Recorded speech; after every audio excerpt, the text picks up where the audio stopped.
So what should we expect today? You know, some motorcycles and riding them. I like it. So we'll do a little bit of like DMV stuff, right? Some braking and stuff like that, and then we'll get out on the closed course, eh? Exactly. Can't wait.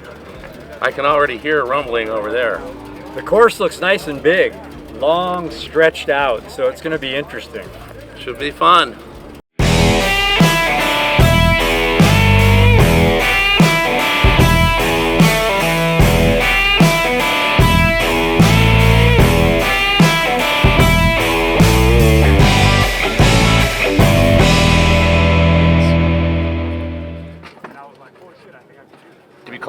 That would be Galen, G-A-Y-L-I-N. L-I-N? Yep. All right, Galen. Boy named Sue. Here we go. You guys signing away your lives? We are. That's right. All right, can I have your bikes? Why do we have to sign a waiver? What's going on here? Oh, really? A little bit of work maintenance before.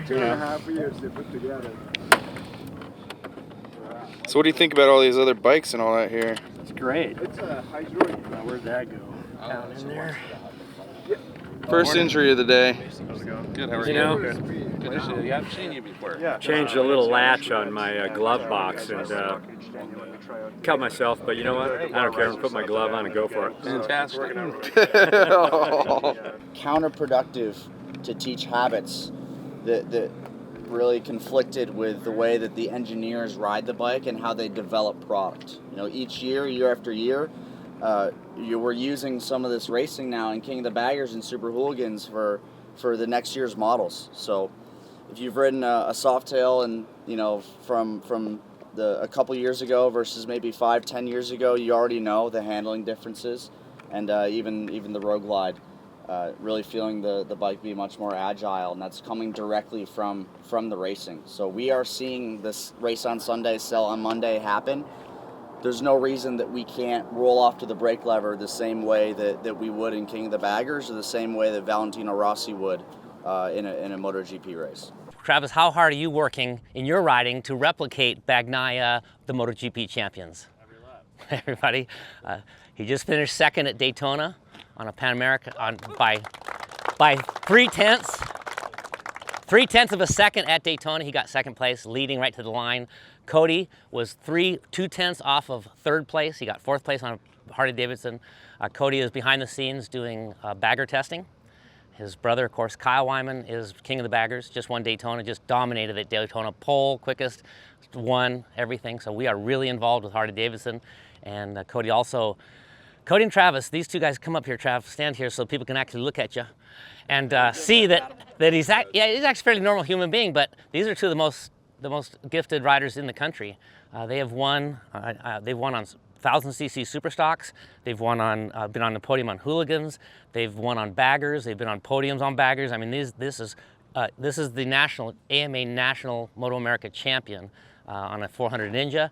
And then now he's the WIRA national champion on an R1, 202 horsepower R1. So when these riders are watching you and these coaches are watching you and they talk to you, you got to try these things, okay? I'm going to obsess over front tire grip and front tire temperature. So two things make up front tire grip. That's brake pressure, front brake pressure, and lean angle, okay? We want to think of front tire grip, of this front tire, of having 100 points of available traction, or 100% of available traction. If I'm at 0 points of lean angle, I could squeeze on to 100 points of front brake. So that ABS cycles to the front feels like it's starting to tuck or wallow. I can use all of the available braking. So I'm braking into a corner straight up and down. I trail off the brakes. If I add 10 points of lean angle or percent, I give away 10 points of brake pressure. Add another 10 points, ease off another 10 points. It's called trail braking. It's how every single one of your motorcycles was designed to be ridden. It's very common in this sport. When we want to go quicker, we can have the misconception that we want to get more aggressive, right? You got that bike there? Why don't you roll it forward and just bring it to a stop about there? Hold. Okay. All right. That's one way to do it. All right, yeah, just roll it up there. Got some lean angle, bring it to a stop. Yeah. So ease that rider that thinks I need to really send it. I got to get aggressive. I got to grab the brakes, a verb we'll never use. We never grab the brake lever. We might squeeze the brake lever, ease off the brake lever. So front tire grip, what two things make up front tire grip? Come on. Brakes and lean angle, right? So E's got this 40-point hand. Every time he goes to the brakes, he stabs the lever. 40 points. 40 points, 40 points, 40 points, 40 points. But if he never leans it over past 60, he'll always kind of get away with it. Way we go to the brake lever, we grab 40 points, 40 points, 40 points. Front tire wants to tuck, and you're seeing that thing overload. That's where it starts to chatter and actually tuck the front end. Okay, so let's do the same thing, same amount of brake pressure, right? We'll bring it up here, we'll come to a stop. Right, so there he's squeezing the lever at the end, the same if not more, but it's the initial squeeze on the lever. We call it the first 5% of braking, okay? So he's gonna get to that lever. He's not gonna stab it where the front tucks. He's gonna go first 5, load the tire. Now we can put a crazy amount of load into the tire, but if we're aggressive and stab it, you see it tuck. So this tire can take a tremendous load. You see the front tire flex, contact patch builds, but if you're just too aggressive initially, you're seeing it skip and tuck. Stabbing the brake lever at lean angle, that's the difference between tucking the front versus a smooth couple percent. We put load into the tire, then we can ask the tire to truly work.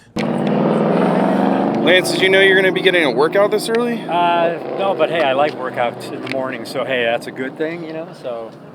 It's a one-man powered motorcycle. Yes, it is. But now we got to push it with no engine and brake it and push it and brake it, so hey, I guess we got to do what we got to do. That's right. Get that blood pumping, bro. Yeah. Galen, you ready for the motorcycle workout? Well, I guess I have to push my bike, brake it, trail brake it, let off, roll. I've got a big bike. You got this, dude. You're a big dude.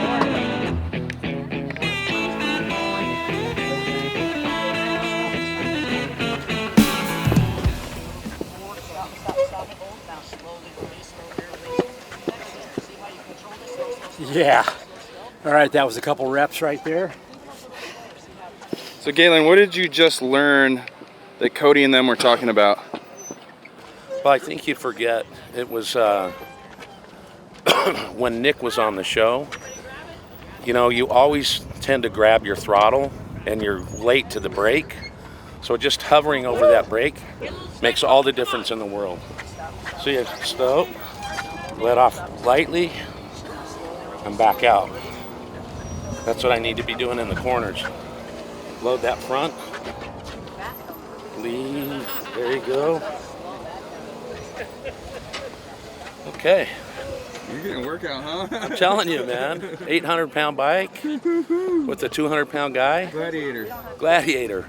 Well, I guess what the thing is that I just learned here is the smoothness of braking. You don't have to have a lot, and it will stop the bike, and then you release it very slowly, and it's not a it's a. So, yeah. Wow. I really like the pressure that they were putting on that tire and talking about if you stab the brake, it chatters. But then Cody was like, and he couldn't, so the contact and the patch that you're on, that's what we need to have through the corner. It all makes total sense, you know. So I can't wait to try it. I think we're going to do some braking scenarios here, but I think can't naturally, wait to get out there. Naturally, I think we've been doing it on the open road. Well, it was good to hear Nick say, you know, 60-40 front to rear, because we do use rear brake as well. So it'll be interesting as the day goes what we learn. I never brake without using both. Ever. I do. So. And I'm going to ask Cody, like, a lot of times I'll downshift before the corner, and I try not to use a lot of brake through the corner. I just try to go. So I don't think that's right.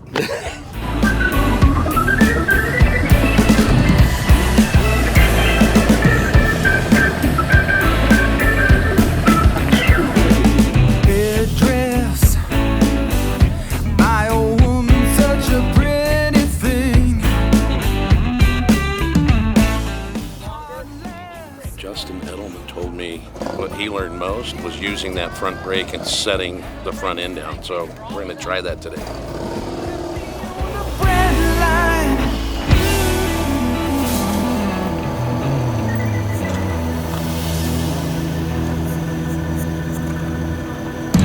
What are you guys gonna go do? We're going to go do some rectangle practice on braking into the corner with Travis Wyman. Just like this. Stop, go, stop, go, stop, go. Keep the finger right there, right?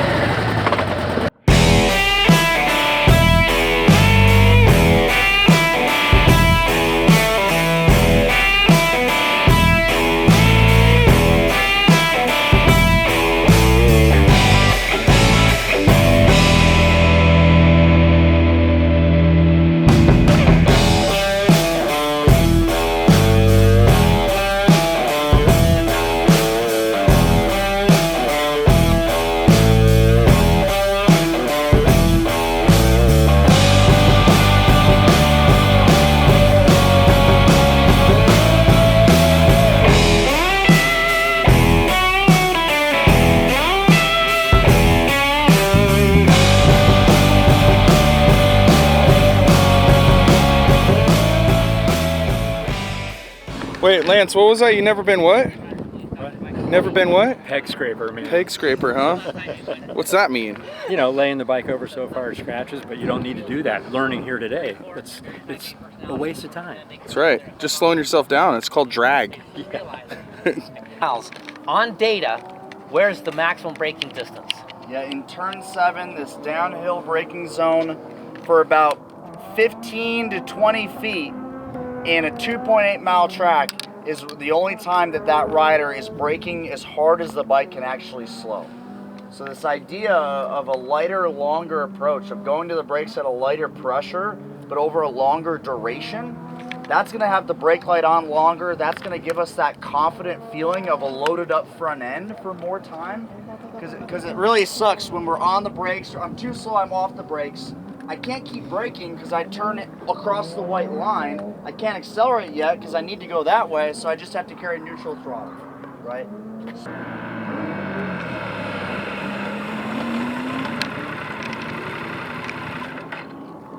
So close to being really good. Berkey, what did you not like? Right there at the end, he was holding brake pressure as he came to that stop, and then all of a sudden that fork, just all that energy in the fork and tire just came rebounded right back at him. So he was not smooth with the brake release, the final 5% of the braking. I think they said like third gear. This will be interesting. So what are we doing right now? What is this? Trail braking in a dead straight line, just like you would do out on the track, but coming to a complete stop with your trail braking, so you're not just pinning things down, and it's a smooth but a quicker stop. So we're gonna practice that and see what. So you're trail braking in a straight line, right? Yeah, it's really important, and a lot of people don't think about what we're actually doing here today, and it's important. Once they do a course like this, they think about it, and it's gonna pay off.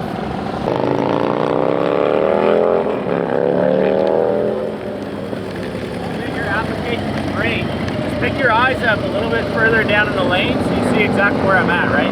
If I was the line for your intersection, you're in the middle of it. So your application's good, more pressure, and pick your eyes up. Yeah, just a little abrupt, so just take a little bit more time to get that thing loaded. You still want to do it fast, but just do it a little smoother. All right, go for it. That was fun, man. Do it again. Good.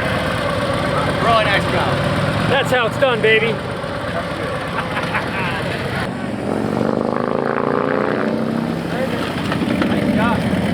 not bad. Got a little bit of ABS there at the rear. Can you hear it, feel it pulsating in your foot? Not bad, but your initial front brake pressure, very smooth. We like that. And then, of course, your trailing off could be a little bit smoother, but I really like that attempt on it, right? Really got on it. That's a good challenge to see how much brake pressure you can build and how fast you can stop this bike. So great job. Circle back around, find the shortest line again. What'd you say? That's fucking great. I mean, I could do that all day long. Learning from these guys has been amazing. I want to thank Red Rock Harley for getting us out here.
Well, the day for me started off with a decent breakfast and then getting over here to the track. I was excited, but I was also a little bit apprehensive, not nervous, just wondering what I was going to learn. And so from the early stuff where they separated us and then they made us do U-turns and circles, to kind of jumping out to the track a little bit with an instructor and coming back and doing the long stop trail braking, and then going back up into the corner and watching the umbrella and the apex, to getting back on the track. I mean, it's a day full of energy, 8 hours of riding and learning. So I really enjoyed today. Yeah, it was spectacular. I mean, to get out and do the donuts and the straights and the braking and the circles and getting on the track and putting the bike to that use is amazing. I mean, in the morning, I'd be in second gear and third gear around the whole track, checking out, going as fast as I could, but leaning and feeling it. By the end of the day, I was in fourth, ripping down the straightaways. It felt good. And when you listen to what they tell you to do with your body and your head and the brakes, it confirmed we ride through canyons, and I always feel good about it, and I think we're all really good riders. Definitely learned some stuff today that makes I'm going to be even that much better in the canyon. So it was great, well worth it. I'm glad we did it. Well, I think one of the things that's really important for viewers and people to know is covering that front brake. I always kind of did that, but I'm very much more focused on that. I was never a throttle in guy to the corner. I was more of a gear down and throttle out, using my rear brake more than my front. And using the combination of the two, I really picked up some lap times out here that I thought, you know, this is actually, and my lean angle was a little different. I only scraped a couple times, but not for long. It was just a touch and I was out. So I knew I was at my ultimate lean angle. And to do it on this track where there's no cars coming at you, you can just hyper focus. We got a little, Nick was talking about at the graduation, I got off the brake a little bit. Well, we were talking on the comms when that happened, and I'm like, I can't do that. I got to focus. And once you hyper focus, and that should be done on the road as well for your daily riding, hyper focus. Don't get lost in something, a phone on your mount or something. Stay focused and vigilant, and therefore you may stay much safer. Well, yeah, ripping around the track, if you aren't focused and on it, you're going to miss a turn, you're going to miss something. But one thing that I learned today from them as well is when you scrape your floorboards, you're done. You're at the end of your lean, and you can turn faster and go around a corner way smoother with your body and the bike still up than if you lean your bike. So a lot of guys rip around and they have a badge of honor of scraping everything underneath. They're like, yes.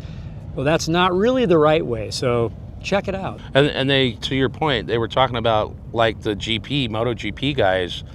The guys that are a little bit slower, they're taking their knee down on the ground all the way through, versus the guys that are a little bit faster, they're just touching the knee. Right. So it's a quick, they know that they're in the lean angle and they'll get back up. So very insightful. I'm so happy that Red Rock invited us out here. Galen. Fucking great. This was great. Well, thank you. I appreciate it. Thanks very much. Every rider, new rider, any rider should go through this. Seriously. Lance Corey. Huh? Good job, man. Really good job. Really fun riding. Thank you. Same with Lance. I didn't know it was one of the boys, but that was really good. They have a lot of fun, and those guys ride their asses off. They're the real deal, which is pretty different. Well, you know, it's really awesome to do this rider course and then come out and hit the open road. And I was really stoked this morning. You know, you get on your bike. You always feel great getting on your bike the next day after you wake up, you're in a hotel. Get on your bike, everything feels good. You start hitting the road and you're using your brakes and you're doing the stuff that you were taught. You kind of were doing it, but now you're doing it actually with kind of like feeling and passion because you're paying attention to it. You're staying really focused. So then you come up in a place like Red Rock Canyon and there's these corners and beautiful roads to go around. And you're doing what you're supposed to, but you're also taking in the beauty. So it's almost like ingrained now. It's like holding on the brake, your hand's always on it, you know, one finger, boom, pull it in. You're ripping, you're flowing, but you're also checking out the beauty around you. You asked me a question about, was it humbling? And I thought about that last night and this morning, and riding a motorcycle is humbling. Being out on that track was not so much humbling. It was more, I was grateful. I was grateful to Red Rock Harley. I was grateful to Nick and the Champ School for them to spend 8 to 10 hours with us. And it was a long day, but a great day. But for them to spend that amount of time with each of the students and teaching us and watching us. I mean, you'd come up to the 2 cones, which is where you stop on the track, and they had feedback for you. So they were watching us go around and watching us on entry, watching us on exit.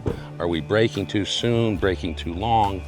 And to hear those skill sets and have those national champion riders tell you what you need to do and that you're doing it right, that was a big takeaway for me. I was grateful. I want to see you, and you guys go down the road and just throw the finger towards the dust. Not this finger though. Not that one, this one. What a great day we had. Champ School is awesome. Red Rock Harley is awesome. We're finished a great day. So guess what? 3, 2, 1. See you down the road!